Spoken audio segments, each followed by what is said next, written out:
All right. Good evening, everyone. I'd like to welcome everyone to a different format here of the New Claw City Council meeting for May 4th, 2020 at 7 p.m. Thank you for everyone visiting with us today. Bear with us as there's a couple people that aren't here yet, having some technical difficulties, but we are working on it. We have everyone, Mr. Mayor. Okay, thank you, sir. So with that being said, we will go to roll call with Ms. Berner, please. Okay, Mayor Lowry, Here.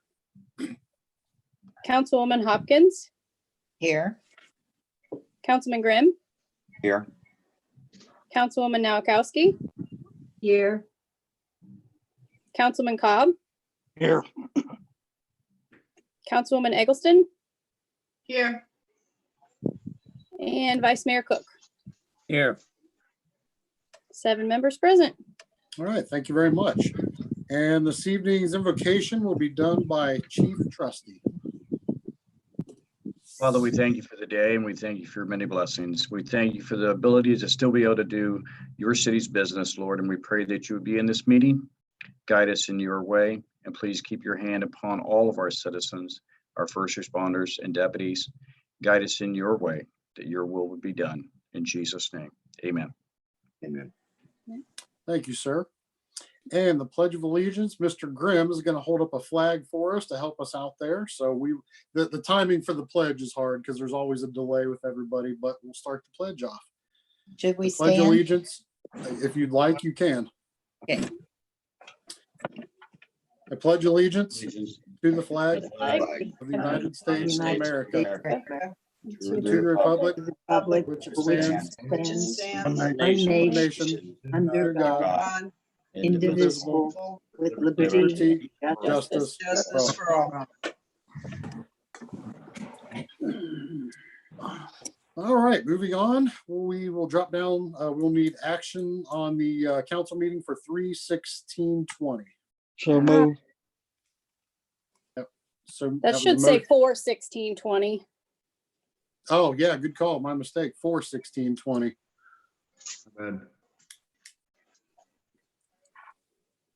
So I heard a motion by Mr. Cobb. Second. So move. I think we had a second by Amy. Miss Okay. Hopkins. And count- Okay, And council, any discussion on the minutes? Okay, and vote for the vote when you're ready. okay. I'm just gonna go off how we sit normally. Yeah, that's fine. Okay. Councilman Grimm, Yes. Councilwoman Nowakowski, Yes. Councilman Cobb, Yes. Councilwoman Eggleston, Yes. Vice Mayor Cook, Yes. Mayor Lowry, Yes, and Councilwoman Hopkins. Yes. Minutes accepted 7-0. great. Thank you very much. Okay, and dropping down, no communications tonight. And Mr. Bridge, I will hand you the screen. Awesome. Thank you, Mr. Mayor, members of council, members of the public who's watching the live stream. Thank you so much for joining us. I'd like to talk about the city manager's report. Under discussion items, we do have our finance report. Since we have the meetings in the first of the month and the managers get the reports, then we have not closed the month out. There hasn't been enough time. So like we did last month, as soon as those reports are done, we will email those out to the city council members. So moving on with the city manager report, we have our service report, and Mr. Kiko is here to discuss his department's activity over the past month. Good evening. Thank you, Mr. Bridge. Good evening, everyone, council members. Tonight we got under Public Works Department. As we know, most of our projects have been delayed. Haven't changed a whole lot with the report, but we will get back on the curb repair and start getting some pothole patching. Main Street, we definitely know needs some work. We already had monies allocated for gravel and dirt patch materials, so we will be doing that now that we are back to full staff. In the water department, at the old site high service pump building is underway. We have gotten it demoed. So we are waiting now that we got staff back. We will set some crews out there to start doing some fitting and start getting that stuff put back together. Sanitary survey response has been completed. So far, our response back to our response from the water department has been pretty good. We're working out some minor details, just with some language clarifications, but we have given them pretty much everything they need at this point. So everything is so far good to go. I will keep everybody updated. The 2019-2020 primary clarifier, that project is complete and it is in working. So with that being said, the influent building project and its clarifier online, and they are helping our plant out tremendously. 2020 road resurfacing project. We were supposed to already be out for bid, but due to the COVID, it's been delayed. We are going to be resurfacing Langdale Avenue, Glen Avenue, Hamilton Avenue, Clayton Court, Corona Circle, and we are going to chip seal and then add a fog layer onto Hillcrest, Tal Schroyer, Short Drive in that area once we do a little bit of in-house work on some repairs. But that bidding has been delayed until sometime in May. I have not heard back from the county engineer. Traffic signal upgrade project has started with Banzo Construction. They have done all the underground drilling as of now. The next thing will be getting the electrical put in, and that's still kind of up in the air right now, but they're looking probably by the end of May at this point. And the last, I don't know if I get the scroll. Hopefully everything that we got, we can get started back on and play some catch up for this summer. But that's all I have. I'll entertain any questions. I don't know if Mr. Bridge, if however want to ask, but I'm more welcome to answer any questions with this or anything else. Mr. Mayor, Sir, Mr. Kitco, Main Street in front of What a Dog. We did some serious work on that not too long ago, didn't we? Yeah, we did some mill and fill there about 3 years ago. Because it's starting to show signs of potholes developing already. Yes, we're going to be, that's part of this summer too, is we got to take some concrete out in that area and fix that area, not just the asphalt on top. Okay, thank you. You're welcome. Mr. Kitco, I just had one. I know you had mentioned, and you guys are doing it already, the curb repairs throughout the city. Is there a lot of those to do, or just a handful? The lot of them are on Washington, Henry. I think, I don't have the list right in front of me, but it's in those areas that we were going to be doing some road resurfacing work. Okay, thank you. Any other questions, council, for Mr. Kitco? All right, thank you, sir. And back to you, Mr. Bridge. Thank you, Mr. Kitco. And moving on with the city manager report, we have our fire discussion with our fire chief, Chief Trusty. Mayor, Vice Mayor, Council, and citizens watching. For the month of April, the New Carlisle Fire Division responded to 58 EMS calls in the city, 15 in Elizabeth Township. The division responded to five fire-related calls in the city and none in Elizabeth Township. We had 2 EMS calls answered by mutual aid, either from Pike Township or Bethel Park, due to medical being on a response. We answered 2 mutual aid EMS calls for Pike Township and 2 for Bethel Park. In the month of April, the division responded to 1 overdose call and patient was revived with Narcan. That's basically our report right now. Entertain any questions from council. Council, any questions for Chief? All right, thank you very much, Chief. And thank you, Fire Chief. And moving on with the city manager report, as soon as I get the police report, I will also email that out to city council as well. But moving on under informational items, I attached, like I did the last time, the extended stay-at-home order that was dated on 4/30/20, so council can have easy access to it should you choose to need that. So that is attached to the city manager report. I also attached the memo that we sent out to our staff that today we went back to Howie's department, Mr. Kitco's department went back to Monday through Friday operations. However, we're still doing the split team schedule for the office building. Just because the office building is small and we cannot practice social distancing under one roof, given the square foot of that building, Mr. Kitco's departments are able to go out and spread themselves out and work in the field, or their plants are very big that we can social distance. So until further notice, that's the schedule we are going to do. So just reiterate, the all the buildings are still closed to the public. The citizens can go in and out of the foyer like we have been doing. It seems to be working well. But we do physically have people at the city building Monday through Friday, 7 to 4. So once we feel comfortable about getting things back up to normal with full operations and opening that back up to the public, we'll definitely let council know what our plans are with that. And of course, we're going to follow the recommendations put forth by the governor of Ohio. So moving on down to discussion topics, we got quite a few hot topics that I wanted to discuss with everyone. And the first one being the swimming pool opening. My understanding of it is the governor still is not allowing public swimming pools to open. So me and Mr. Kicko have been talking about this. We did go ahead and get the permit for this year. That permit is about, and Mr. Kicko, please correct me at any point in time I give misinformation. That permit itself is around $600 a year. However, if we don't get that permit this year, for next year, we essentially have to start the whole thing over again. Mr. Kicko, what is it exactly that we'd have to do? Submit for plans for operational?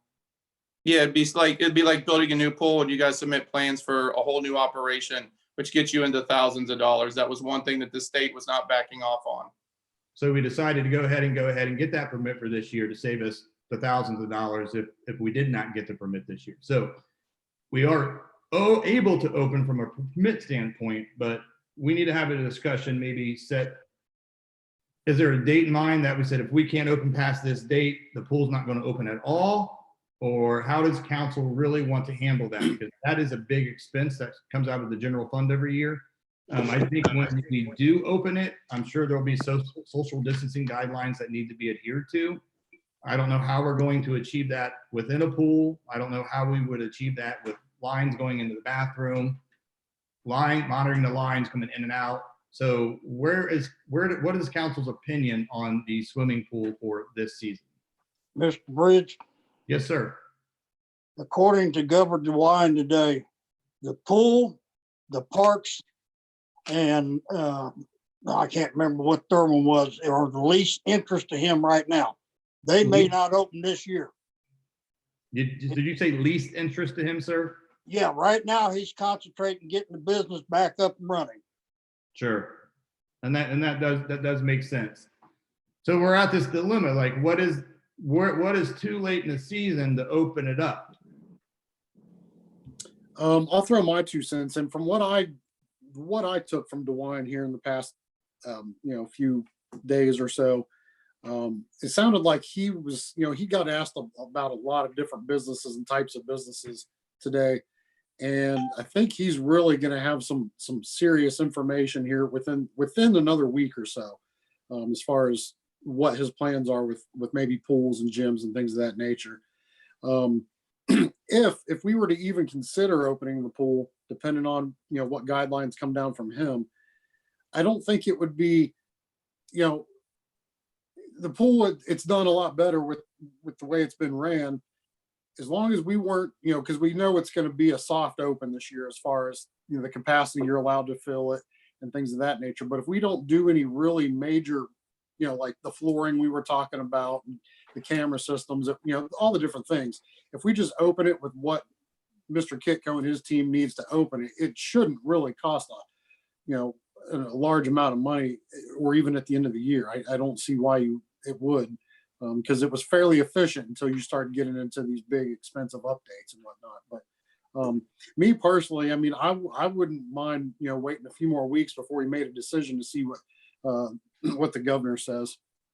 Because the interest out there's been a handful of people that's done posts about it, not me, but some random citizens, and a lot of people would like to see it open. But, obviously you've got to do it in a smart and educated way. Okay. Mr. Kicko, your professional opinion, you've been dealing with this pool for multiple years, and there's a lot of work that goes in to actually get it going. What is your opinion about what is that date that says, all right, we're past our chance of returning with opening the pool? Well, we had discussed it. It would take us probably 2 weeks doing non-major work to get the pool up and running. And when I say 2 weeks, that's probably trying to fit 2 weeks in amongst the other water crews. Because typically we spend about 4 weeks at the pool. With 3 people being able to be down there often, and we get assistance from the street department. we could probably have water in it, by the time we get a schedule for an inspection, get the inspection, get the food stuff taken care of. That could take a little more than 2 weeks. I don't know what that specific date would be. So I would think we would be 2 to 3 weeks from the time we would say go. We need 2 to 3 weeks for that door to be open. And then, we would be ready. The one thing to consider is no matter really how many people are there, we have a base limit of chemicals that we'll be putting in the pool no matter what. Now, the chemical usage does increase with the more people, but it doesn't change that much. So that's just one thing to take into consideration, that if we're putting 1,000 gallons of chlorine in for a month, and that's not a specific time frame, we will probably still put 1,000 in for the month, regardless if we have 1 to 10 people in there or if we have 500 people in there.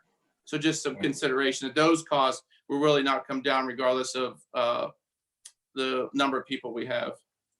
Okay, Did I answer your question? I'm sorry, I was kind of rambling. absolutely. Thank you so Okay. much. Yeah. Council, council have any other comments regarding the pool?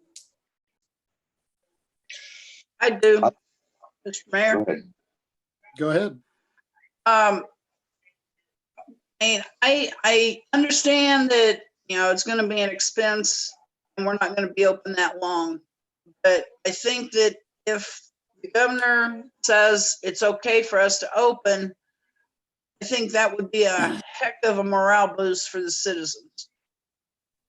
And you've got people who've been in their houses for months now, and I think if the pool opened for, even if we were only open for a month or two, that's gonna be a heck of a morale boost for the citizens of the town. Sure. I agree. We Mr. just Mayor, major, Yes, sir. Go ahead, Ms. Oh, I'm sorry. Ms. Hopkins, were you finished? oh, just as long as, we don't put major updates in it, like Right. you said. That's it. Okay, thank you, ma'am. And Mr. Grimm? I would say do what we need to do to get it open, except hold off on the food until we're sure it's going to open, and then just play it day by day, see how things go. That way, if they say, go ahead and open, we're ready to open right away. They just have to bring their own food. There you go. Mr. Kitco? So with that being said, I know Mr. Bridge and I had talked with that 2 to 3 week time frame. It sounded like in that last statement that we would do the 2 to 3 weeks anytime and wait for the decision from Governor DeWine, or wait to hold on our 2 to 3 week work till we know that time comes. And I think you and I talked about that, Mr. Bridge. Thanks for clearing that. Yeah. Where is council headed? Did everyone understand, Mr. Kick? Do we go ahead and do the work now and just let it sit? So when we're ready to go, it's ready to go? Or do we wait till we get the order that says do it and then we do it? I think Mr. Cook has Vice Mayor Cook has a question. I don't know if you can see him, Mr. Mayor Lowry. Yes, go ahead, Mr. Cook. What type of money are we talking about just to get this thing ready and leave it sit there? It's more labor. Right now, we don't know. We usually put 5,000 in just for broken plumbing from the winter. Just that stuff that we don't know about that aren't pre-planned or pre-scheduled. So if we get in there and the pump decides to go, that type of thing, we do have some set aside for that. It's usually not the major part in the very beginning. It will be at what point do we fill the pool? Because it takes about 3 to 4 days or so to fill the pool. Once we get our work done, and then we get an inspection, and then that pool usually takes a couple of days to what we call settle and clear up. So once we put that water in, the chemicals are going. So there's just a time frame of when we want to fill that pool, let it sit, and then because it holds 285,000 gallons, and then there's obviously we know some water comes out and we got to refill a little bit. So there'll be a date on when do we want to fill the pool up and let it sit, outside of just going in there, getting the filters ready, making sure the plumbing don't leak, both concession side, because it feeds more than concession, feeds both restrooms, and the pump house, electrical, lighting, safety stuff. Even though it wasn't a real bad winter, we could still have issues that even with the best winterization, we'll still have some issues. It's kind of an old facility. So, Ms. Krieger, you said earlier, like we can put chemicals in, but the more people that go in, the more chemicals we're gonna have to use. So since we're gonna fill it, potentially fill it and let it sit, I mean, we'll have to put some chemicals in, but can we put the Yes. low amount in and then increase it once people get into it? Or does it Oh, have we- to sit for a while once when it's all in there? We play it by the test kit. We would keep the bare minimum. We wouldn't keep it at 4 parts where we could keep it at 2 because we're not swimming in it. Gotcha. Chief. Oh, I'm sorry, Mr. Bridge. We have Derek Hutchinson with, he's our newly hired planning director. You've all have met him, but he also has some experience in water department as well. Mr. Hutchinson, do you have any valuable input towards the pool? No, just, you know, it is quite a task to get it up and going. You know, last year, obviously with the remodels, that took a lot of our time. And right now with us being, the water department having that, up until this week, having that, shifted schedule due to the corona, you know, a lot of our projects have fallen behind there in the water department as well. So, it would have to be a you know, a pretty good balance. We'd have to find out as far as, you know, maintaining what we need to maintain for the water department and also doing the pool as well.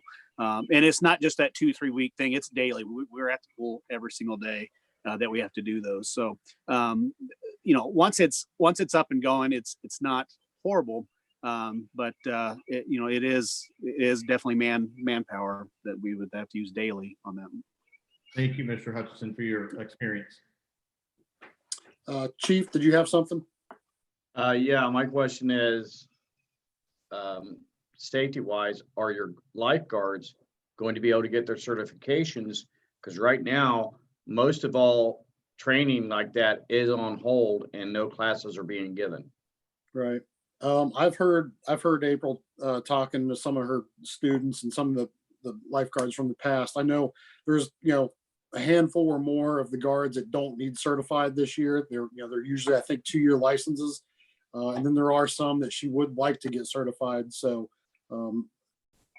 I think I heard her talking to them that once DeWine lifts it to where, you know, these indoor pools, the Ys are open, that they can get them new guards certified within 2 weeks. So, but I do know she has a handful that are already certified lifeguards and they're good to go. Okay. So most already got that 2-year certification, Mr. Mayor. What's that? So most of them got the certification last year. Yeah, I mean, I don't know if it's most or half, but I mean, Sure. I know she has enough to start up and running. Cool.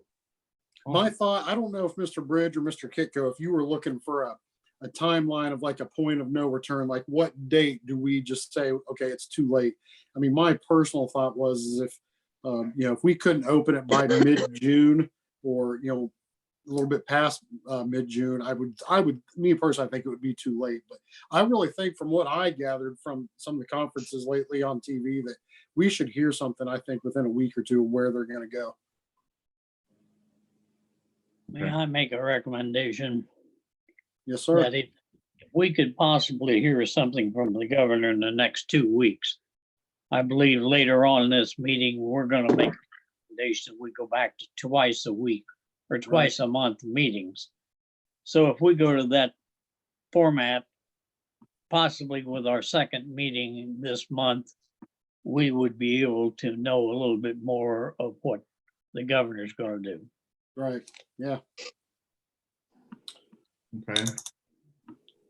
So council, is it okay if we, and Vice Mayor Cook, so if we go back to the 2 meetings a month, and council hasn't voted on that, that's something we'll have to discuss at some point in time during this meeting. Should we just, do you think we should just hold tight for the next 2 months and then reconvene? And then maybe at that point in time, go ahead and start the work? Or do you guys want us to start filling it now for the next meeting? You My mean, feeling, go ahead, Mr. my Cook. feeling is to hold off until the next meeting, find out what the governor's going to do. And at that point, that would put us in, if Howie's talking about 2 to 3 weeks, that would throw us into probably the first weekend in June. Yeah, that Okay. would. It would. It'll be over around June, 1st of June. You're right. Okay. Is council okay with that? Yes, Yes, Ms. yes. Berger, do they need to do a motion for that, or is that something we can just go off of their? a motion to change the meetings? No, motion to wait.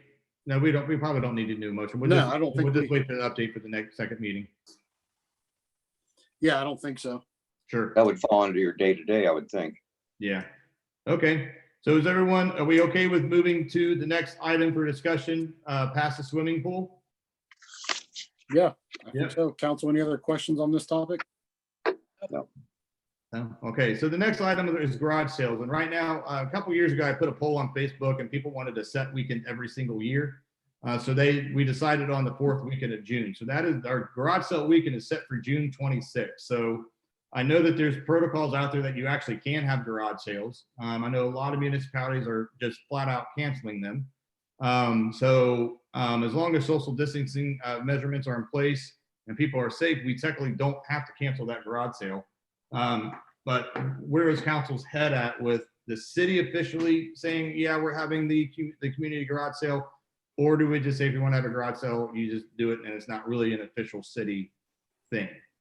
Or does council want to just cancel it altogether? The city's not forcing anyone to go. No, it's, well, how we do it every year is we just put an ad in the paper that says community garage sale, City of New Carlisle weekend in June 26th. What's wrong with that? Yeah. I mean, I think, yeah, I would agree. I mean, I don't see any problem with it. Everybody can use their own best judgment on whether they want to take part and go out or not. Sure. They're outside. We might include something in that announcement that people should take precautions and follow social distancing as a rule. Right. And the state has issued guidelines with the garage sale. So what we can do is we can put on Facebook or the city's website that snapshot of what the requirements are for citizens to have a garage sale. That way they have the information there. If we put it up now, it could change by then. So probably more towards June-ish, maybe second week of June, I'll start looking at if there's any updated information regarding the requirements for having a garage sale. And if it's current, we'll just post it so our citizens know, yeah, I can have the garage sale, but these conditions must be met. Yeah. And that's over a month and a half away still. So who Sure. knows what'll change by then anyway. Yeah. True. So right now, I'm just going to note, keep on, watch for governor's orders, update the public when we have the garage sale so they know how to follow the state mandated orders. And Sounds that was good. June 24th. It's the weekend of June 26th. Let me see if I got my note. Yep, 4th weekend of June, 1, 2, 3, 4. Okay.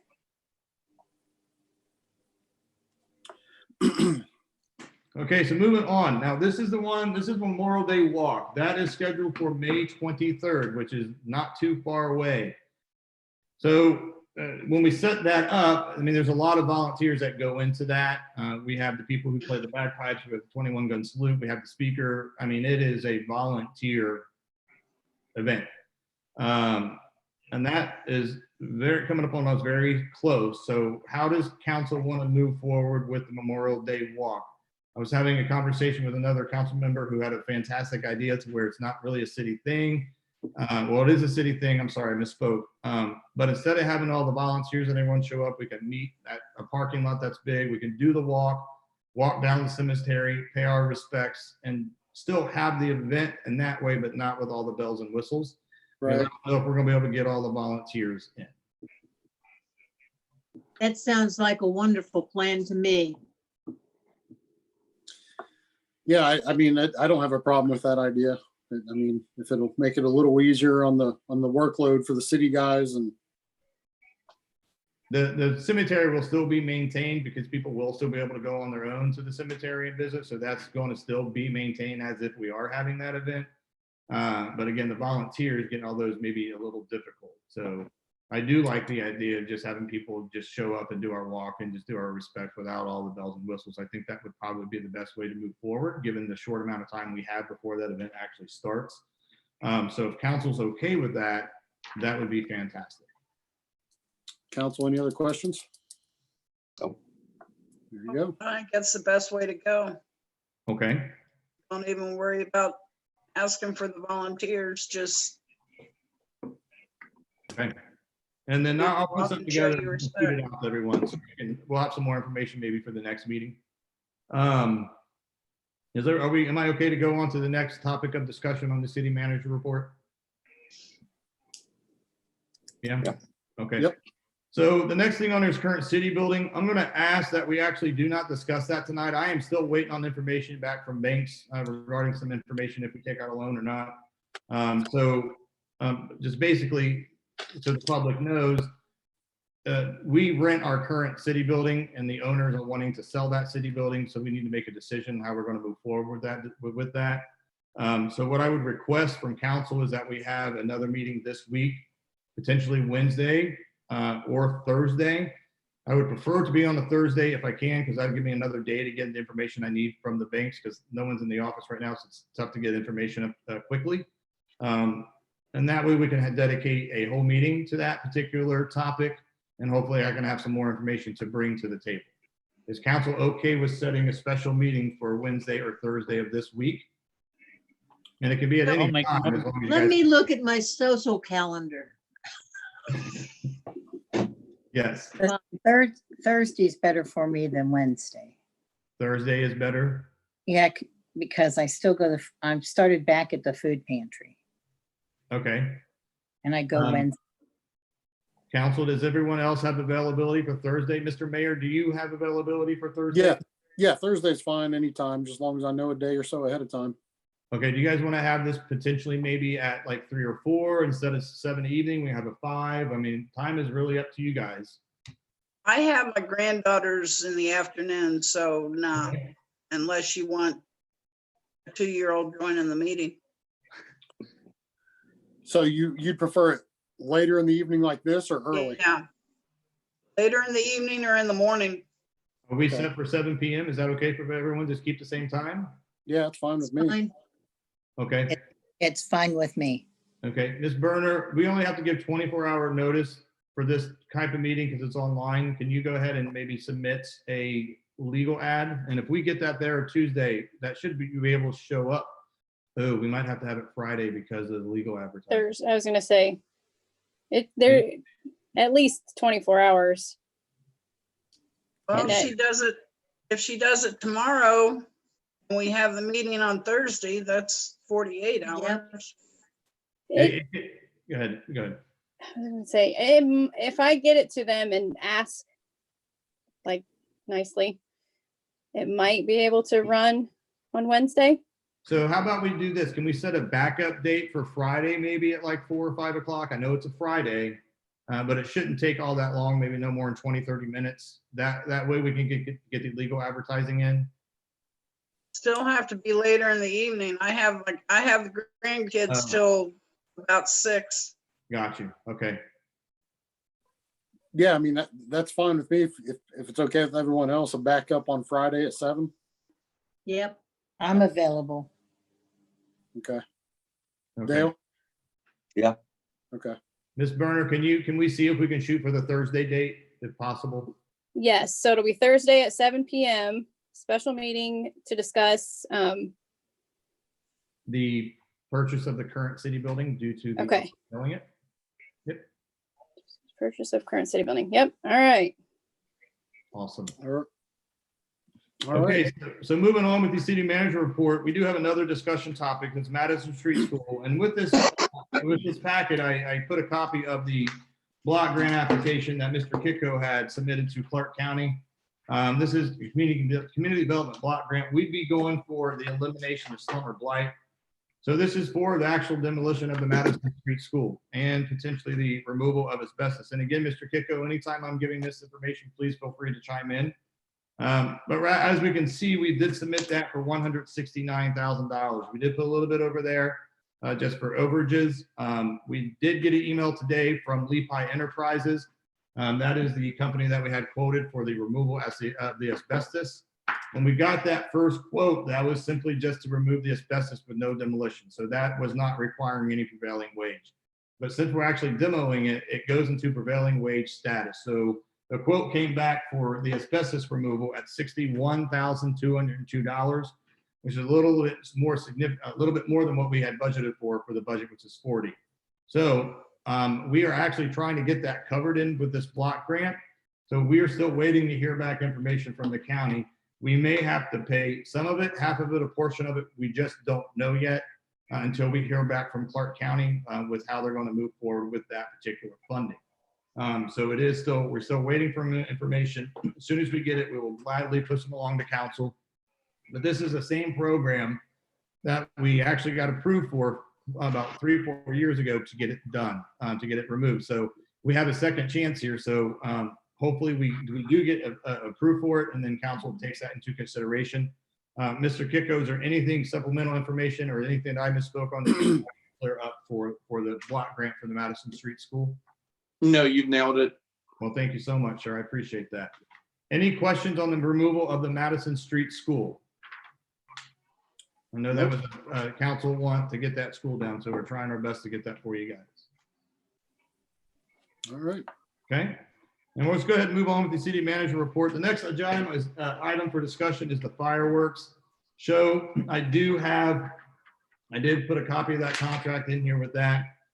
We did have we did have a question submit to council questions regarding there's concern about that particular date. And then I know the likelihood of the city being able to go through with it and then having to pay that $3,000 refund. So I already responded to that, and I said that will be a topic of discussion tonight. Council's looking to change that date. If they really put that date in there, because that's where we had time last year, but we would be discussing potentially moving that date to the fall or maybe even the winter. But right now, the contract states June 27th. They are willing to change that date. It's not a very long contract, but basically the second to last paragraph states what happens if we go ahead and set the date and we have to cancel that. We have to pay 20% of the overall show. So in the state of Ohio, we can't sign an agreement with an open-ended amount. So I said, well, I got to have something in there. So it's the most we would pay is $3,000 if we should cancel that show. And that is to just reimburse them for the insurance that they had to purchase prior to us having the event. So I know I've had some discussions with the vice mayor on this about the date. The council's gonna have to decide if you guys want to go ahead and go through with the fireworks show this year. Do you want to change the date? Because if we keep it at June 27th, I think we're running a risk. Mr. Bridge, Yes, sir. Mayor, what Vice Mayor Cook and myself had decided, there's no way we can get ready by the 26th. The 27th on a Sunday. So what we was thinking was taking it in the Heritage of Flight Festival and shooting them off on a Saturday evening. Good idea. And another thing that was proposed is tying it into the home opener of the high school football game. I know Tecumseh Strong is trying to do some events to get people in beforehand. I had a great discussion with Paula Crew about it. I told her ultimately it was not my decision to be up to council, but one of the things that we had talked about, me and Mr. Vice Mayor, is actually having it set off at the high school football stadium. They have the big practice field in the back. And then after the game is when the fireworks show would go on, because clearly during the day it's still too light out to have that show. But it is something that I wanted to present to council for discussion. Council, any questions or comments? I'm okay with moving it to the fall if it works out for the Heritage Festival. So is there any concern about, should we have it in the fall? Are we going to tie it in a Heritage Flight? Are we going to go to the high school football game and do it? What's the, let me, I'm sorry, was you done, Mr. Bridge? Yeah, thank you. Mr. Vice Mayor and Mr. Cobb, what, I just wanted to make sure I understood. What do you mean you guys couldn't get ready for it if we did it in June? There's not You mean- enough, there's not enough time to get everything set up and get done back there that has to be done. We got to get law enforcement. We got to get all kinds of stuff in here. And Mike- Vice Mayor Cook and Councilman Cobb have really done a fantastic job these past years, and there is a lot of back-end work that goes into it as far as getting the potential food truck people in, nailing out the security. I mean, these two council members have the most direct experience in what goes into getting that show going. And we want to thank him for all the hard work they've done, but it is a lot to get it going from the back end. Well, if the Heritage of Flight doesn't want the fireworks, we'll take them to the school. Well, here's my 2 cents on it. One, I wouldn't want to see it go to the school. I mean, I love Tecumseh just as much as the next person, but I mean, I would never expect Tecumseh to put on a $17,000 fireworks show for New Carlisle. I just don't think you'd ever see it happen. As far as Heritage of Flight, yeah, that would be great. But, you know, if we step back a little bit to what we were talking about in the meeting about the pool, that with the fireworks show that's been going on, that is a huge money maker for the pool. Now, and that's important because it keeps the pool from losing. It's its biggest day of money the entire season. So, I mean, if it's possible to do it in the beginning of the year, I would hate to see the pool lose that revenue when we all know it's needed. So that's just my 2 cents on it. Mr. Mayor, Sir, if the city's paying for it, I don't think it should be at the school. It should be in the city. right. I agree with you. Mr. Cook? Basically, looking at the fact that we're up in the air about the pool even being open, Right. I think number one, that we should literally consider the fact that if we throw this in with the Heritage of Flight, you know, on that Saturday night that you're doing it, that's going to add to the Heritage of Flight and bring in another, let's say another 2,000 people at that Yeah. point. I think that's going to enhance your Heritage of Flight at that point. Cool. If you want to pencil in the June 26th date at that point, I think Mr. Cobb and I are stating that we're going to need some extra help in order to do this, and consequently, you're going to have to set your security up. If we don't go the June 26th, then the backup date would be your Heritage of Flight date. Right. Yeah, I mean, if you, because I think what you said, it had to be signed by the 15th, Mr. Bridge. Yeah, we have to have that and the half of the payment down to them. Okay. Am I So am I able to offer my opinion on that? Because Of course. I kind of like the idea of having it with Heritage of Flight too. One, it allows us to plan a lot more, I think, by October. Hopefully we have a better understanding of what's going on. And, you know, the school was just an idea of potential backups. I mean, I still like the idea of the school, but I can understand where it would get kind of confusing. May I recommend that maybe we just do the backup date for Heritage of Flight date? I mean, the original date for Heritage of Flight and the backup date for maybe the New Year's Eve? Ball drop? That's up to you guys. I'm sitting here looking, the festival's date this year will be, Friday, Saturday, Sunday, October 2nd, 3rd, and 4th this year. Unless something was to happen and we couldn't do it as far as the whole situation with the virus. But that's fine with me. If you guys want to set it as a possible backup, or Chief? One of the things you need to look at from all the stats that we're looking at and what they are expecting, as far as what they're calling the second wave of this, they're expecting it in October. Yeah. Okay. Yeah, I heard the same thing. Okay. If we can't do it in October, I do like the idea of New Year's Eve.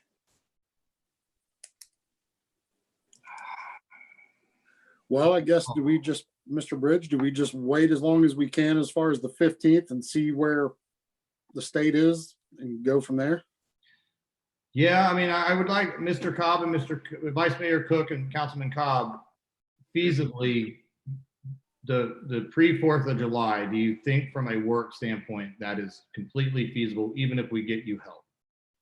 I mean, there may be guidelines that we still have to do social distancing, ensure people are not close together, you know? So I don't want to make it a very strenuous and tough, more than what it normally is for you two. Well, if you take the group of people you're gonna have in Howard's parking lot, the group of people you're gonna have back there in Brubaker Drive and Old Mill or Mill Road, plus what's gonna be in the ballpark. That's quite a bit of people. It is. And to sit back and say, you gotta stay 6 foot apart, there's no way. You're gonna cut down on the size of the people you're gonna have there. I mean, I understand what the mayor's saying, excuse me. Yes, I'd like to see it done while the pool's open. But we're so far along now that it's gonna be so hard to try to put this all together for June.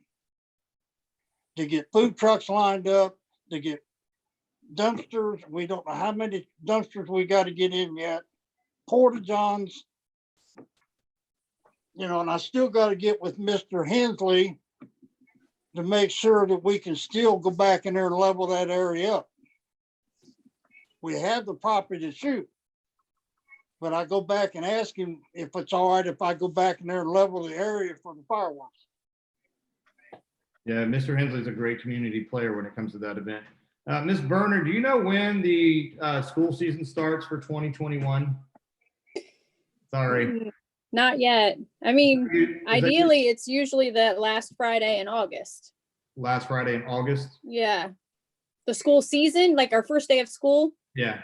is it'll be like that Wednesday, the 3rd week of August, typically. And the pool's still open, and I'm not trying to put any more solutions out there or recommendations, but is it possible to maybe have a back to school fireworks show, and we set the date for like around the 3rd week of August, and then have the backup date of the October Heritage Flight? That way we at least attempt to get the pool included into it.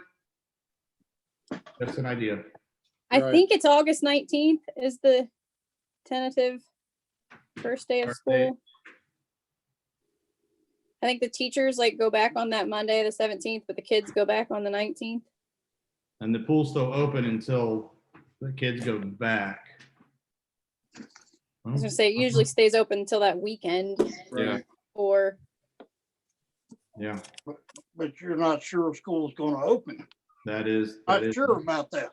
That is, you're Yeah. absolutely correct. Yep. Definitely makes planning tough for things, huh? Yeah. Yeah.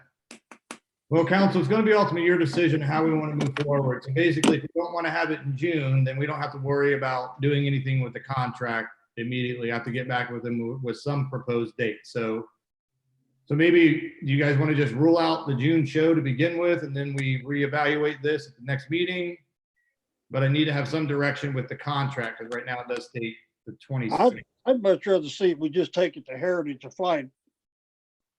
That way, we don't have to have all the expenses there for the fireworks. Heritage Flight's gotta have the deputies there. They gotta have the porta johns on the street. We don't need anything down there on the, if we can shoot where they shoot for the New Year's Eve. All we gotta do is have American fireworks set up down there. Well, where we shoot off for the festival and the ball drop is because we don't want to pull the crowd away from Main Street. You know, if they were to shoot off down by the ball fields, it would pull everybody, because you can't see them from up by the stage and whatnot if you shoot them off down by the ball field. So what we do is we have them fire them off from Mel Swigert's place, which is like right past the bridge out of town on 571. You'd have to get his permission, which, I mean, he's usually been pretty good about letting them. Okay. Yeah, he's a But- good guy. But I'm sorry, excuse me. no, go ahead, Mr. Cobb. We've got to get with Chief Trustee to get the sheriff to sign off on this. There's another date we got to have so the sheriff can sign off. That's true. So, you know, this is why I say if we don't pick a date, it makes it rough for Chief Trustee to get in there and get this permit. so we can shoot. My final 2 cents is I would love to try and keep it on the 27th because it'll make the pool financially more sound at the end of the year for the books. If at all possible, but that's just me. Mr. Mayor, we have Sir? we have to have the contract in by when? This will be, 15th. This month. May 22nd is when it will be, and that is just the 7,500. And you can put a, I'm sorry, Mr. Graham, you can put a rain date on that, correct? I know we've done it with ours in the past. Yeah. So Yeah, you have to could, take a backup date.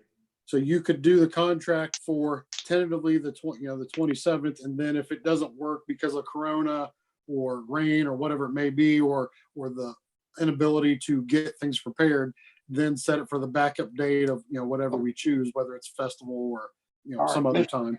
Are we going to be Mr. able to lift the state of emergency before that date? We can't have the show if we're still under a state of emergency. Mr. Mayor, Sir, if it's a rain out date, they shoot the next night because they will be set up.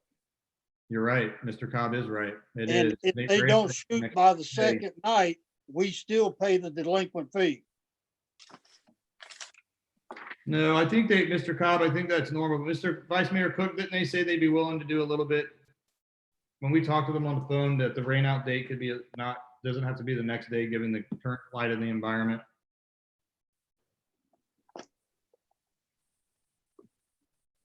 Could we put somewhere in that contract, Yeah, so Ms. the Hopkins, state of emergency isn't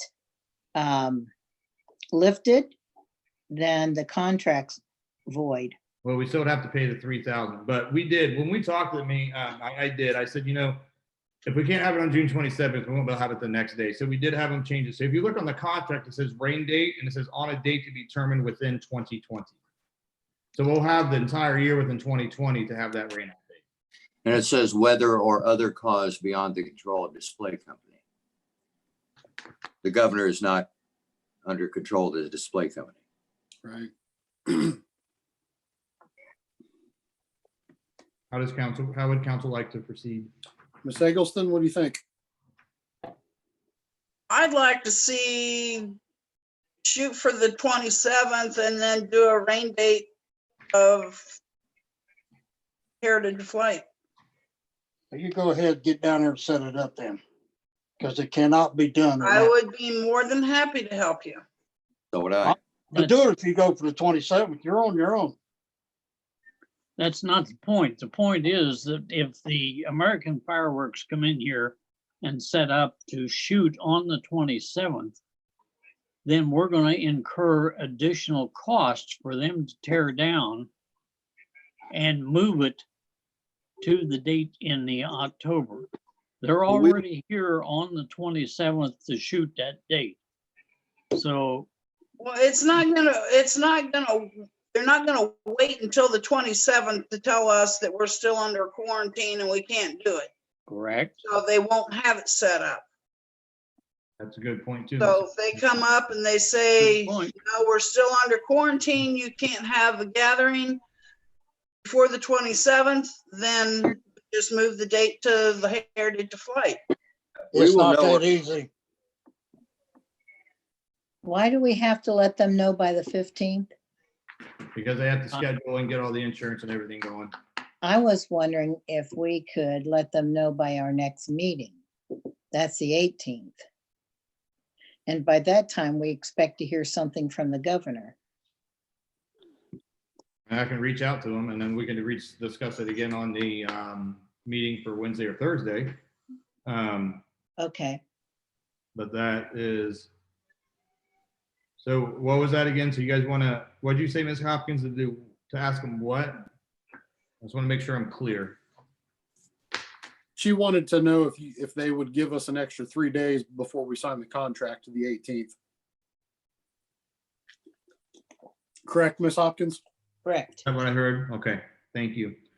Yeah, so what we'll do is, if it's okay with council, is I'll reach out to the fireworks company tomorrow and hopefully have that information for our meeting on Wednesday or Thursday. And we probably wouldn't have the answer until the 19th because we would be meeting the night of the 18th. What do you think? Well, this is not due to May 22nd. So when's our next? Our The next council meeting's gonna be the 18th. It should be the 18th. So, We haven't voted on that yet. yeah, it should be, but you guys have not voted on it yet. Okay. We can discuss it on the meeting later on this week if she adds it. to You the meeting. people read it. What? What do you? Okay. So basically what I'm gathering is we're just pausing the discussion on fireworks until Wednesday or Thursday, Thursday or Friday? Thursday or Friday, I'm sorry. Okay. Mr. Mayor, I have a question. Yes, sir.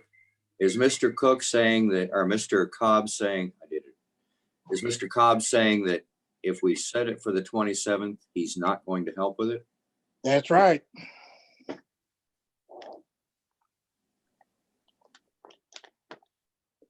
Is Mr. Cook going to help with it? At this point, he's undecided. Well, you guys have done a good job anyway. You know, I'll be down, I'll be down there to, if that's the route it ends up going. I mean, I'll get down there and put the day's work in with whoever else wants to help as well. Yeah, I will too. I was trying to think if I had anything else around then, but I don't. So I would too. So there's no interest of just having that first date someday in August before school starts when the pool's still open? I mean, that still covers us giving the time for the state to figure out what they're doing, as well as checking the box of having a big pool day for the pool. And it's not so close, because I agree with Mr. Cobb. There's a lot of back end work that goes into it.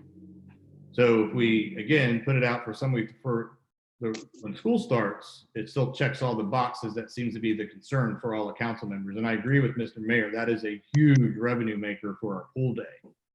You know, so just maybe think of that. And then when we reconvene for the next time and talk about it, we'll have that in your guys' mind as an option. Okay, Mr. Mayor, sir, Emily? ma'am, sorry. Emily, when did you say school starts? If everything goes correctly, I believe the first day of school will be that Wednesday, the 19th. Okay. I had read Indiana's proposed opening ideas or whatever to open up their state. And one of the things that I thought was interesting, they had said by July 4th, they were hoping to have events where no more than 250 people were attending. And then it said, you know, of course, this goes back to numbers and if there's spikes or whatever. So I don't know. I was just thinking DeWine would probably Limit come the back number with of some people. stuff like that. So that's something to think about. They were saying by July 4th. So I Okay. don't know. Okay. Okay, Well, hopefully the fireworks brings in more than 250 people. Oh, yes, right. So that's what I mean, date wise, if you're looking at the end of June, There might So be, what if we did like August 22nd, which is the Saturday after school starts? And it would be like a welcome back to school and then have the backup date of the Heritage Flight. But the pool wouldn't be open then. no, that's why we should probably have it the weekend, but like, I like where Miss Councilwoman Nicholson's had, what's the week before, the Saturday before that? the 15th and 16th is that weekend before school starts. And the football practices and stuff are over before dark sets in, right? Yes. well, Just food for thought for next time. So I just got it noted that we'll talk about it at the next meeting, whether that be Thursday or Friday. And then just question mark within the August school date. And then we'll just always really consider the 26th and 27th. But I will agree with Mr. Cook and Mr. Cobb on that. That is a lot of back end work. And I've seen them go in. They've been in my office many times, many out. They do a lot. So whatever council wants to do, we will definitely oblige by. But I think we made some leeway on it for today, and everyone's got some ideas to think about over the next few days. Mr. Mayhem, can I do, am I okay to go on to the last thing of the city manager report? I believe so. Okay, so the last item for discussion is expense reductions. So I sent with council an Excel sheet that has, basically I summarized our CIP and what we can immediately stop and kind of reduce our expenses. One of the first meetings we had when the COVID crisis started was council wanted to suspend all unnecessary capital purchases, even though they're all necessary, but the ones that we can really hold off until the next year. So I sat down with Mr. Kiko with his respective funds and fire chief with his respective funds.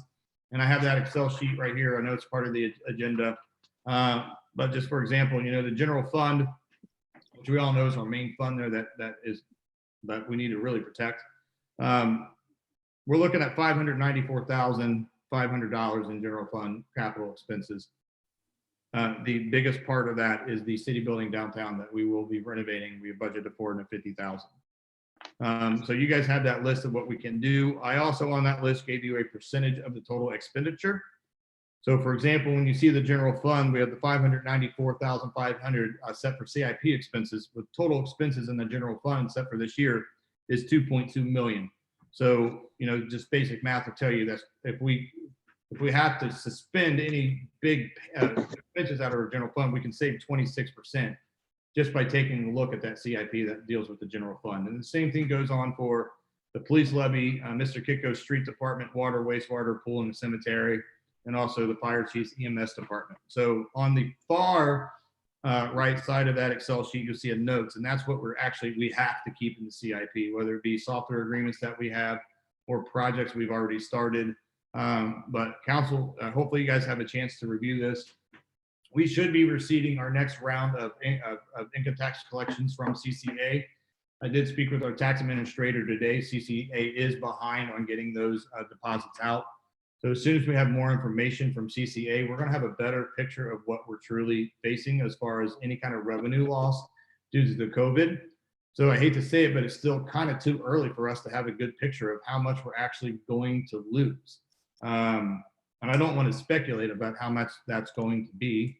But as soon as we get the CCA deposits, we'll definitely let council know, and then we'll have a better idea how we're going to go moving forward. And then the next month's deposits after that will give us another idea how we're going to receide our income tax. Because as we all know, not only does that impact our general fund, but it also impacts our police levy fund as well, since 1% goes into the general fund and 0.5 of that, the other 5% of that 0.5% goes into the police levy. So I'm curious to see how much we receive from CCA in the coming days. But this should give you a general idea of the basics of what we can cut. We all know when we do our budget, we are not a big city. We don't have a lot of fluff in our budget. We truly don't. Our budgets are done yearly with what we actually need. So when you look at cutting that budget, really the only way to cut is looking at your CIP. I don't think we're to the point yet that we have to furlough any employees because there's minimum staffing requirements that we have to continue to meet from the EPA. So right now we have a general figure, like I said, of what we could potentially cut back on. But as the information comes from CCA, I'll have to send that out to council so we have a better understanding. Does anyone have any questions on the Excel sheet that I had submitted to council? Mr. Bridge, Yes, sir. you're going to lose roughly, according to the state, 70 to 75% of your gas tax. That is something that we're looking at. Yep. That's something that they're saying each city's going to lose. Mhm. Plus your state money that the state gives you, you're going to lose right around between 45 to 50%. We don't get much from them anyway, but I see what you're saying. Well, I mean, this is what I've gathered by this is what's going on. Yeah. The gas tax scares me, and I'm glad you brought that up, Mr. Cobb, because we budgeted for that increase this year, which included buying Mr. Wright's truck. So that's something that Howie and I are definitely looking into, we're watching like hawks, because we've already expended the capital purchase out of that fund. We'll just have to see how much we receipt from that with the reports that we do. and we'll have to pass it on to council, but Mr. Cobb, you're absolutely right. That particular fund is very scary just because of that. No one's driving. So of course, we're going to have a decrease. So that's another wait and see until we start getting some more receipts in. But you nailed it right on the head with that, sir. You did. Any other questions regarding any expenses? Is any of this programmed for any time in the near future? I'm sorry, sir. Is any of these expenses programmed for any time in the near future? Well, we can look over what we're keeping. I mean, the software support and stuff like that. We have to keep that just because we have agreements in place that we have to abide by. The one thing, I mean, I really don't want to get in the business of putting the renovation off at the city building downtown, but if that's something we have to do, we're going to have to do it. That's our big chunk. Me and Howie had very good discussions about what he could put off until next year. I mean, very open and honest discussion about what he could put off by next year, and then what he absolutely needs. So the things that we see that we need. Now, as far as what's immediate future, and Mr. Kiko, please feel free to jump in with some of your departments that you may need that know that you'll need it immediately. I'm just going through the list here. Nothing in the general fund. I reduced the planning department's budgeted GIS subscription because we budgeted for an actual subscription, but now they're online, which are a lot more cheaper. So I took some money away from that. That's going to have to be in a purchase that we're going to get pretty soon. But it also is now minimal at $2,000. Now nothing's been amended by council. So if it's $2,500, we'll still be able to get it, but that's just a recommended cut because we need that software program for various purposes that we've put off, whether it be tracking our utilities underground, doing our in-house zoning maps. I mean, it's just a very, very useful thing to have inside. There's also other programs that Mr. Hutchinson wants to buy for code enforcement purposes. So, but those are well as also cloud based. So it should be a subscription model to where it's maybe a monthly cost. But those are some of the things from the general fund that we're going to have to get relatively soon because our planning director has started. Mr. Kiko, is anything that you are going to have to get ASAP or within the relative near future that's on the keep item for you? On the list, I don't see anything. Like I said, when you and I had discussed this, these were things that had multi-year payments. So we already knew that they were going to be paying these for multi-year. So if they just don't start this year, or this amount is really small and we could space it out longer, but I don't see anything on the list right now that is that I needed to go out and I got to get anytime soon. Okay. Thank you. Fire chief, anything immediate in your view besides the things we've already involved in, such as the medic? No, not really. Like I said, we'd already looked at when we had our meeting, suspending purchasing a new staff vehicle, which we had looked at. Only other thing that we went ahead with was some of the renovation for the station that had to be done now. And some of the only thing that we're bound to by regulations is our yearly testings for the apparatus and equipment, and air packs and hose and all that stuff. Those things will have to continue. But other than that, which we were already obligated with the medic for it to be finished. But other than that, we're not looking at anything. We're basically going. Okay. One of the things I wanted to point out is when council approved the budget for this year, we approved the full repayment to the general fund because the water department was a very healthy fund. So in the extreme case that the water department, we see the drastic drop in revenue, that, the water department doesn't have to repay all that in 1 year, but there's a flip side to that. And that is we would have to reduce our general fund revenues because they ain't putting that full transfer back in. So the minimum they would have to do is the $86,625, and of course council can waive that again. But that would be their first repayment from the tower maintenance program that the general fund loaned it to. So should by chance the water department need a lifeline, that is definitely the first thing we're going to go through. Wastewater department was scheduled to end with $8,000 in the ending balance. So we take that 40,000 utility crane out. We're at 48. We had a project come through that we just recently did. And we got to determine the final price on that. But the wastewater department is between the water and wastewater. The wastewater is where my immediate concern is. I don't know where Mr. Kikos has that with that. Those are his departments. But I would say that that would probably his immediate concern as well. So the utility building that we do, council said they wanted to take off the penalty and as well as a state mandated disconnect and reconnect fee. So we will have some more information here actually really soon with the how much we received for the current bills.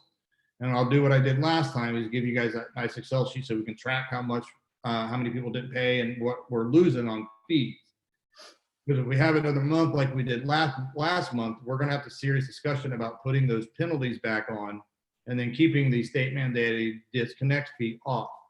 And I say that because it maybe would encourage people to keep up on their bills, because we don't want people to get a $600, $700, $800 bill, and then once the COVID thing is gone, now they're stuck with a $800, $900 bill that has to be done on a 3 or 4 payment plan.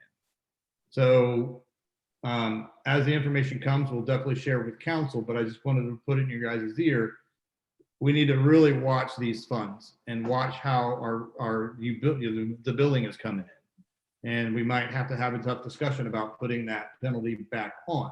We won't shut them off, of course, but it may encourage someone to go ahead and pay their bill opposed to letting it go. I think right now it's kind of still too early to tell because we only have 1 month of data, solid data. So we'll see how the coming months come in, but I did want to plant it in council's ear that it may be a possibility that we'd have to come back to council and ask to put that penalty back on. Question. Yes, sir. Has anybody at the city building started calling some of these people around here trying to work out some kind of a payment plan? Well, that would be kind of hard for us to do. We've got a lot of accounts and that's not something we have historically never done. My theory on that is people know their bills are not paid.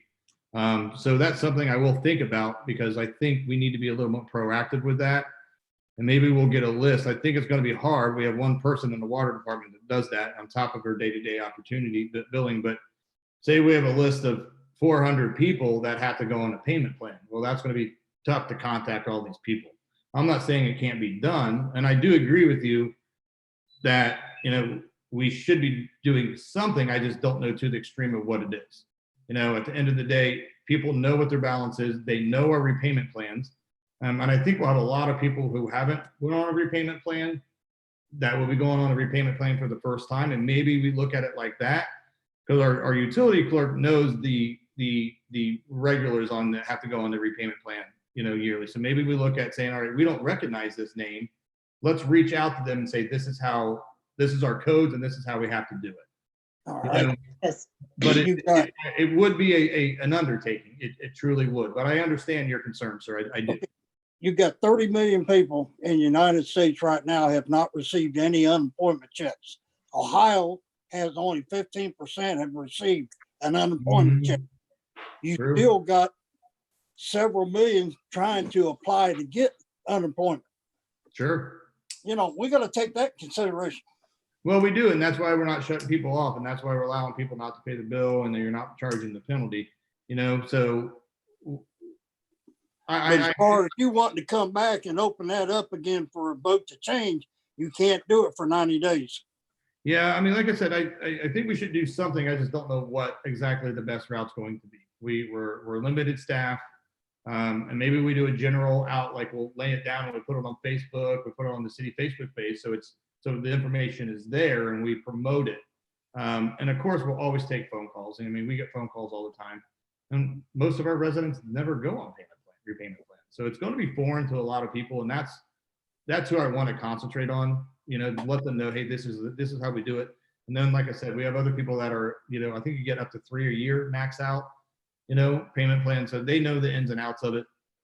But I'm almost going to bet that we're going to be coming back to council I don't know the time frame, but as we have more information of when this is going to be lifted, and then people have to start paying the bills again, because maybe it's something, instead of we have to do it 3 payments, we can divide it up to 5. We don't want to put someone in a bind that they have to pay their current charges on top of a repayment plan fee of $150. So we're going to have to do something that's going to be compatible with our citizens, but also compatible with our revenue stream. And that's something we can all work together when the time comes.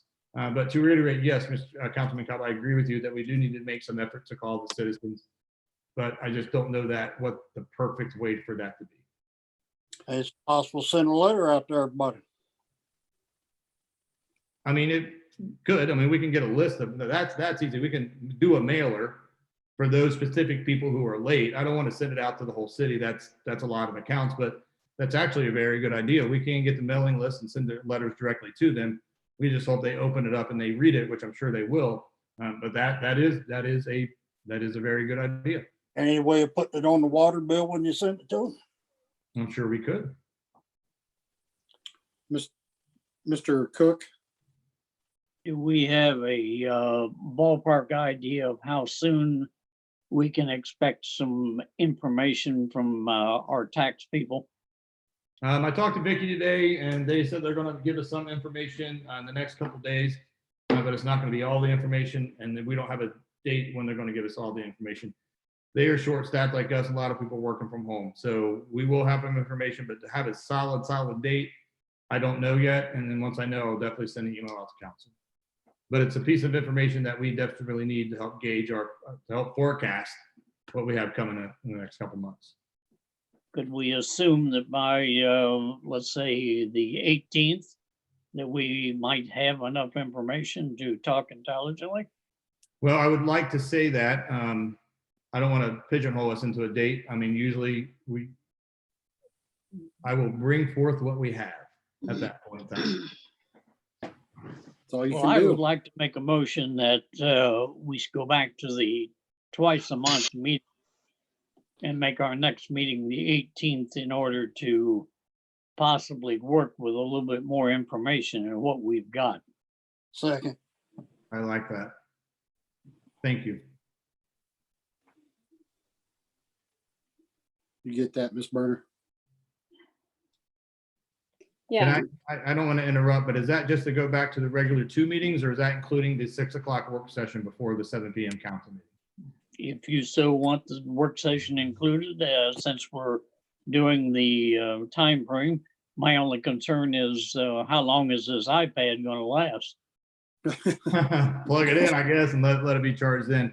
I like the work sessions. I think the work sessions were great. I mean, once we got in the swing of things, we were using the full hour, and I think what it does is allow us to have a good, open, honest conversation, and then go into the meeting in a more orderly fashion.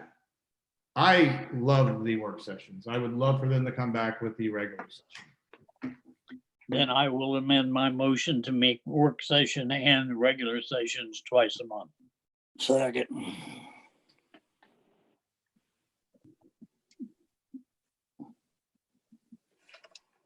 okay. Any other discussion, council, on the motion? Okay, whenever you're ready, Ms. Burner. Okay, so we'll vote on the amendment to add the work session. The second was Councilman Cobb, correct? I can't see him on my screen. Right. Correct. Okay, I'm looking All right. right at Emily, if you swipe your screen, you'll see people. okay. Okay, so let's see here. Ms. Trying Burner. to think where you guys all sit in there. I'm first. Councilwoman Eggleston, Yes. Vice Mayor Cook, Yes, Mayor Lowry, Yes, Councilwoman Hopkins, Yes, Councilman Grimm, Yes. Councilwoman Noakowski, Yes, Councilman Cobb. yep, All right, that amendment is accepted 7-0, so we will vote having 2 meetings per month along with our work sessions. Mr. Cobb was my second for that also, correct? correct. Yep. Okay, Councilwoman Eggleston, Yes. Vice Mayor Cook, Yes. Mayor Lowry, Yes. Councilwoman Hopkins, Yes. Councilman Grimm, Yes. Councilwoman Noakowski, Yes. Councilman Cobb. Yes. That motion's accepted 7-0. All right. Thank you very much. And Mr. Bridge, back to you if you've got anything else. That is the end of the city manager's report. I'd be happy to entertain any questions. Mr. Mayor, Sir, can I ask a question to the city manager? you sure can. Mr. Bridge, Yes, sir. what is the possibility of going into the city, the new city building and doing just a downstairs floor right now? That would be difficult, because it's not going to give us any more space. It'd actually be probably a little less space than what we have now. And then once we actually move over there, any renovation we do after that would have to be voter approved. Well, what So, if we do go and buy the old city building, our current one, the current one, okay. can't we split them up temporarily in there and just move it this slowly until we can start recuperating funds back in? If you're comfortable with your voters approving a renovation to a city building, those usually don't pass. So I think that we're setting it up. You know, I mean, it's, with the new city building downtown, I think push comes to shove, we just have to put it off for the year. I really don't think that that should be the way we go. I mean, Well, it's a And project. if we took 1 year, done the downstairs till we get out of this pandemic. Mhm. I would make the suggestion that we just hold off. I don't want to do the half of it and then have to go back and do the other half. I'd rather just get it all in one swing. I like where your head's at with saving the money. I just don't think it's going to be a project that would gain much steam after we've done the first floor. And then two, I don't like the idea of having split operations, because who we're going to house into that building. I mean, we have to be there, and it's usually our finance department. Mr. Kiko's office is out of there, our planning's out of there, and we would not be in any better shape than what we have now. But ultimately, that is completely up to city council. You guys can, Well, what I'm looking at, I'm just wondering if we dump the 450,000 into that building. Am I in the ballpark? That's what we have budgeted out for it. But Okay. Let's say we do that, renovate that whole entire building. This thing all of a sudden goes away, this pandemic. All of a sudden, we got a shortfall in taxes because people haven't been able to pay their taxes for being out of work. Will that not kill the city? It's still too early to tell that. I don't want to speculate. I mean, those are pretty big speculations. I mean, it is a possibility, but like I said, it's still too early to tell with our revenue what's going to happen. And we have a lot of we have restaurant workers, but we also have a lot of people that leave New Carlisle to go to work. So until we know with the CCA stuff what's going on, maybe that's a discussion that we have in a month. To be honest with you, when we have a better idea of hold on, I lost my train of thought. We'll have a better idea of how much we're going to receipt, and then have a better idea of how we can use those funds to best mess that city building. I do, like I said, like where your head's at, but until we have a better idea of what exactly we're going to lose on the revenue side of things, I think it's a little premature to have that, at least a vote done. We can always talk about it, but to have. Well, I mean, I'm just concerned down the road. Oh, me and you both. And you've had some great ideas today, Mr. Cobb, so please keep it up. I mean, I like where your head's at. That's because I'd rather do that project in one swipe. I really would. For Excuse me. purposes. Yes, sorry, ma'am. I'm gonna need to be excused. Okay. And, okay. Will Thank you you. be back? No, Okay, I'm not feeling well. Sure. no problem. Feel better. Thank you. Let me see I if mean- I can get you out, Amy. I mean, Councilman Hopkins, I'm sorry. There we go. Did she go? I'm just wanting to look at the long haul. Long-term, sure. I'm I not agree trying to with be you. a pain in the butt. No, not at all. Like I said, I think once we have more idea of what we're going to lose and we'll get our, maybe do some forecasting of our revenue losses from CCA, then I think we have that discussion once we have that in front of us. Right now, I think it's just a little too premature to have the talk. I mean, I don't want to jump in and take that money from Twin Creeks and put it somewhere to use unless we have to. And I don't want to spend a lot of the budget. And Yeah. then we got to turn around after this thing's over and then worry about where money's coming from. Yeah, I mean, I get you. The money in the Twin Creeks was the settlement from the lawsuit that we negotiated, and we got the lump sum payment back to the city. And that was going to be used to just pay off our bond debt from it, that we can refinance actually November 2020. So, which we can, like, you know, we did not anticipate the current city building being sold by the owners. Now, it has always been a topic of council once we move into that building downtown to turn our current city building into a substation, which is a great idea. It is, you know, so we're just, the way I look at it a little bit is, all right, we have this just come up a little bit sooner than what we thought, even though we were going to do it down the road anyway. We still carried over a lot of money for us. With what we all budgeted, we still are projected to carry over like $800,000-900,000. You know, so we have done a good job over these past 3-5 years of being super fiscally conservative to save what we had. You know, if this was 5 years ago and we ended the year with $400,000, yeah, we'd completely have a different approach to it. But just to reiterate, I just recommend that we wait until we have a better idea with CCA, what's going on. Let us do our revenue forecasting, and then we'll come back to council, and then you guys can make that decision once we have a lot more streamlined and accurate information. Well, my next question here, Yes, sir. would it not be fair to temporarily hold on all non-essential expenditures? No, we've been doing that since it started, sir. We've been practicing that since the COVID crisis started. So I mean, we've had how much we reduced the ink, the paper, I mean, all the miscellaneous stuff that we can get by without getting. But I just want to reiterate to council and the staff, we all know our budget's tight as it is. Even though we carry over these balances, we still only budget for our needs and not really our wants. So we cut back what we could. So when you see what's left in our budget, it's really just the stuff that we do need to get by. But we have stopped, you know, saying, hey, if you can, you know, hold off on how much you're printing and, you know, how much ink you're using, because that stuff adds up real quick. It truly does. Well, I mean, I'm just, like I say, I'm looking at the long haul. Sure. I'm afraid this is, like Chief Trustee said, we may get through some of the summer and it's going to come back and bite us again in October.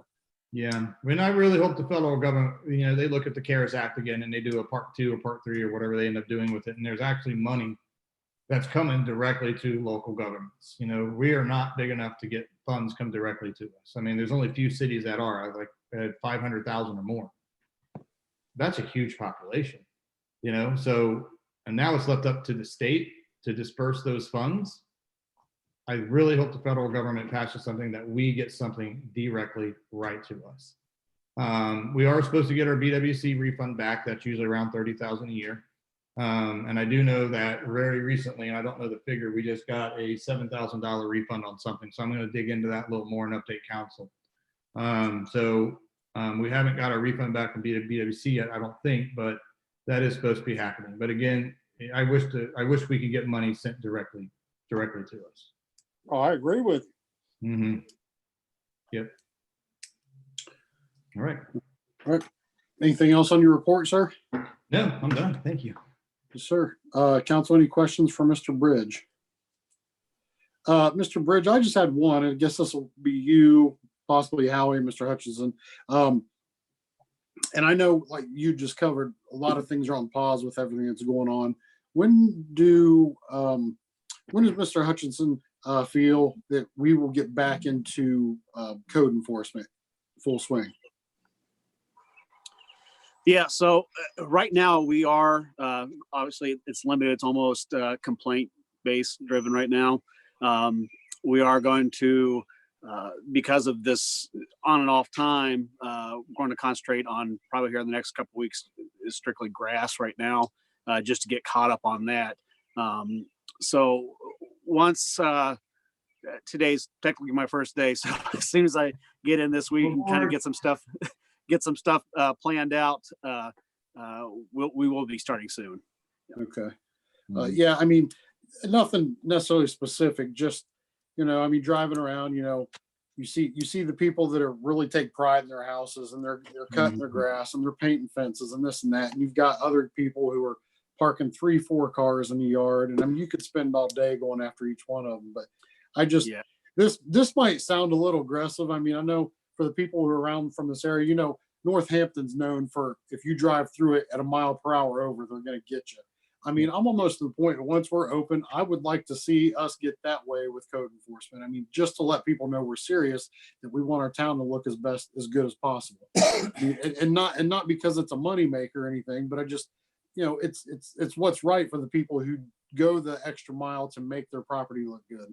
Oh yeah, definitely. I mean, in this time now, obviously things that repairs, stuff that would cost money, we are going to be lenient on that right now just because of the times, but obviously things that don't cost money, as far as just picking trash up, moving cars, mowing your grass, there's not going to be much lenient on that. Right. So that's all I had for you. I appreciate it. Yeah, thank you. So Okay, all right, so nothing else for Mr. Bridge or anything else related? I'm good. All right, so comments from the members of the public. Mr. Bridge, did you want to announce? I mean, I know you posted it. Do you have anything for us? Yep. We got the question from Mr. Mike Waters regarding fireworks and the concern with the state of emergency operations and, how is that going to go down? I did respond to him that we'd be discussing it today. So I did get another one, and it reads, "Hi, my name is Paula Mabalini-Tini. She lives at 520 North Scott." And she said, "With all the restrictions and limits on food and the difficulty of people maintaining their income, could we please consider allowing people to have chickens in town now? Reasonable restrictions may be limits on the number of hens, fees for a chicken permit, no roosters. Allowing citizens to provide their own nutritionally complete food, eggs, and protein source seems to be a very compassionate and reasonable decision to make." So I will let council take that. Thank you. I'm going to say Paula, and I mean no disrespect. I just don't want to say your last name. Yes, sir. Thank you. Thank you for reading that for council. So we'll just go across the board here. I see a thumbs up, so we'll let you go first if you have any comments. You guys already know I want chickens in town. So yes, by all means. That requires a change in the zoning code, and then Yes. much to be able to do that. So that actually involves the planning board getting involved and making a decision first, and then recommend it on the council. This is definitely something that has been with council before. So I just wanted to give you the update of how that would, if council does choose to change it, it is not simply just a vote of council. Sorry. And by the time all that's done, the panic will be over. Right. Anyone else have anything on this that they want to add? Well, when you bring chickens in, here comes the pigs, here comes everything else with it. That's Go ahead. I'm sorry. Go ahead. We're a farm town. Look at I- Cleveland, look at outside. Columbus, at Cincinnati, at Dayton, at Springfield. They all have animal ordinances that allow for some form of production. And Okay. it can be done, and it can be done safely and without a nuisance. Yeah, it would be quite an undertaking. I mean, it's definitely possible. I can tell you in the 2 communities that I did zoning in, writing these codes and also taking those codes off the books as well. There's a lot of enforcement that comes with it. So there's a lot of manpower to be able to manage that, because people will start bringing in roosters. Then you have the problem of free range chickens, which historically has been created a lot of problems. Definitely manage one. I own chickens myself. I'm out here on a farm though, but I have no problem with chickens. But there's a lot of legwork, but it is possible. Definitely possible. My 2 cents on it is, I don't see how it would be possible. With all the efforts that we put into just trying to keep people's dogs in their own yard and not barking all night, or cats going in other people's yards. And we can't get that under control. How are we going to control chickens?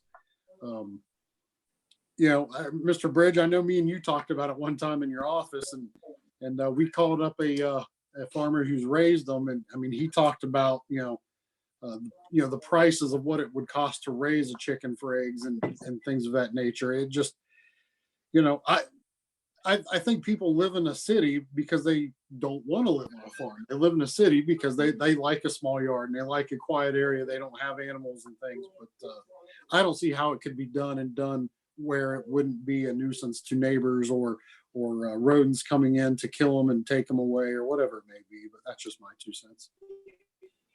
Yeah, it is tough. Just speaking out of experience, it is tough to enforce. And I've written codes for chickens in municipalities.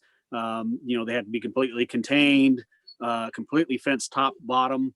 But you're always going to have, not everyone's going to want the chicken. So even if this is something that would pass and go on the books, I mean, you're going to have people complaining about smells. You're going to have chickens are loud. People don't like roosters because they crow in the morning, but I have 16 chickens out right now, and they're very loud.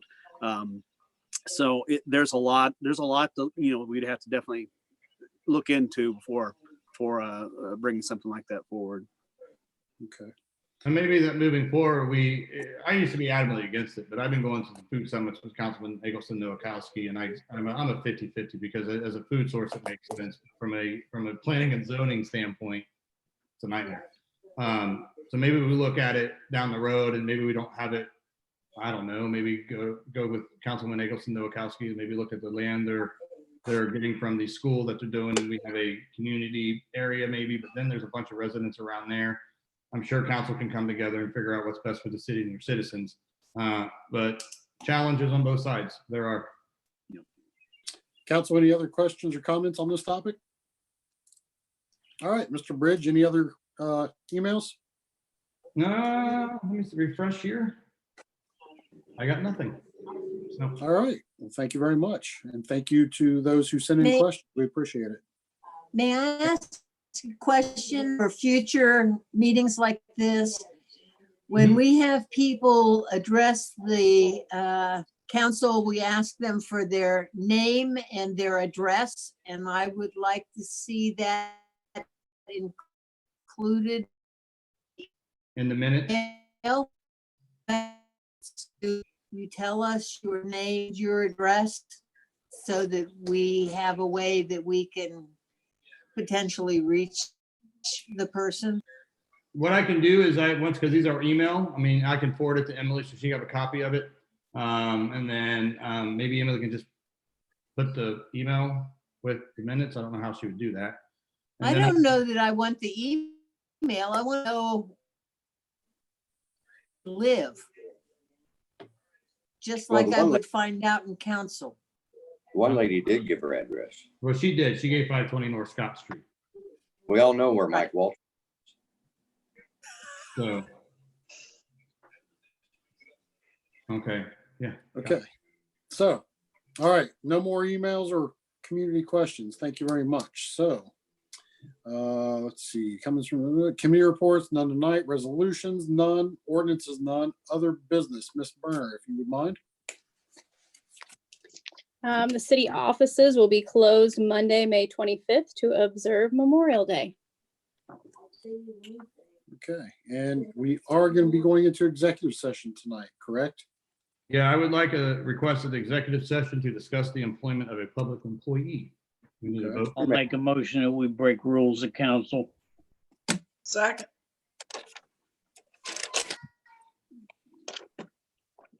Your second was by Ms. Eggleston. Eggleston, Cook was the first. Correct. Yes. Okay.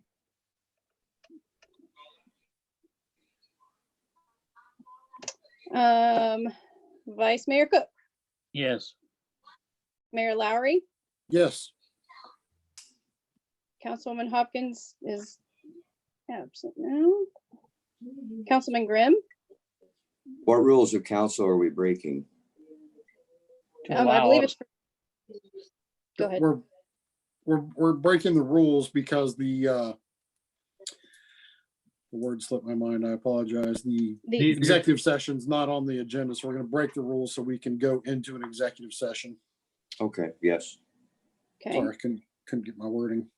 Councilwoman Noakowski, Yes, Councilman Cobb, Yeah, Councilwoman Eggleston. Yes. All right, that is accepted 6-0. Okay, And then now can I have a motion to take us into executive session? so be it. So moved. can we have 5 minutes? well, what we'll do is, I'd assume what we'll do is we'll go into executive session and he's gonna pull us from the live stream as far as being public. And then if someone needs to get up and go use the restroom, we can do that and then we'll get back on. Does that sound okay, Mr. Bridge? Absolutely. Okay, so I believe your first motion was by Mr. Cobb Yeah, and Mr. Cook. Did you second? That's fine. That'll work. All right. Mayor Lowry, Yes. Councilwoman Hopkins, Councilman Grimm, Yes. Councilwoman Noakowski, Yes, Councilman Cobb. Yeah. Councilwoman Eggleston, Yeah. Vice Mayor Cook. Yes. All right, that's accepted 6-0. Okay, thank you, Mr. Bridge. Would you like to instruct our tech advisor to, Hey, Casey, we off the live feed? Just 1 second here. I'm gonna try pausing it because it's gonna Are be a we- lot easier than restarting it. So give me 30 seconds. Are we expecting business afterwards? yes, thank you. Not No, the vote, but you guys have to go back in and adjourn. Well, I do have something to bring up. You would not give, call for comments from council before this, so I will bring it up after. okay.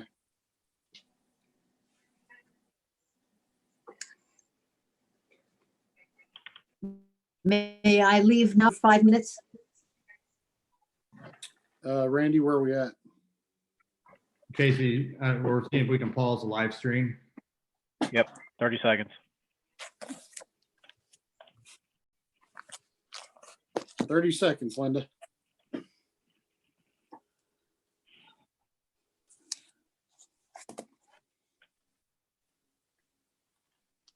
All right, Mr. Hutchinson, you can go ahead and excuse yourself if you don't mind.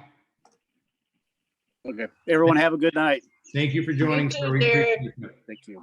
Howie, I originally asked you to stay, but I'm going to ask you to excuse yourself as well, and I will get with you tomorrow. Okay, sounds good. Have a good night. Enjoy your evening, sir. Thank you. Good job tonight, guys. I appreciate your time. Night, Howie. Good night. Okay, Bridge, I you need to believe be- we are paused.